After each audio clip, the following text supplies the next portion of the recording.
Bonjour à tous. Donc là, aujourd'hui, on va parler d'un autre petit truc qui est au niveau des économies.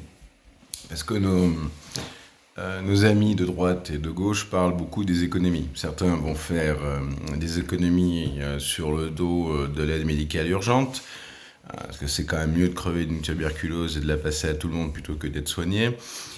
D'autres vont faire des économies en massacrant les Français avec des impôts. Parce qu'il n'y a jamais eu, il y a jamais trop d'impôts, hein. Ça permet surtout à une classe de parasites de vivre. Quand je dis des parasites, les seuls parasites pour moi qu'il y a en France sont la classe politique, hein, comme vous le savez déjà. C'est les seuls vrais parasites. Donc je me suis posé la question de savoir combien ça coûterait de supprimer tous les échelons politiques après la mairie.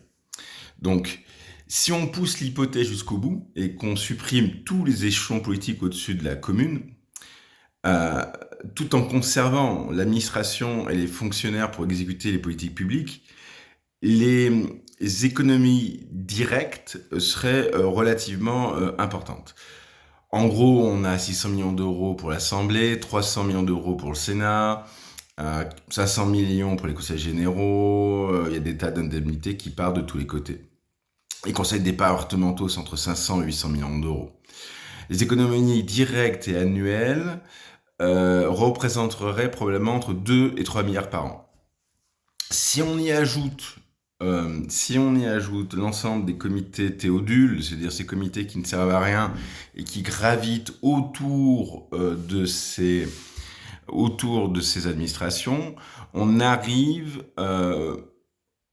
quand même aux alentours de 20 à 30 milliards d'euros. Donc ça serait à peu près, selon les économistes, ce que coûterait une réforme globale des institutions strictement politiques.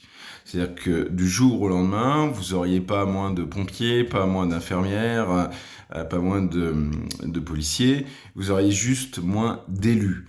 Et en fait, le simple fait d'avoir moins d'élus, ça économiserait entre 20 à 30 milliards, excusez-moi, 20 à 30 milliards d'euros par an.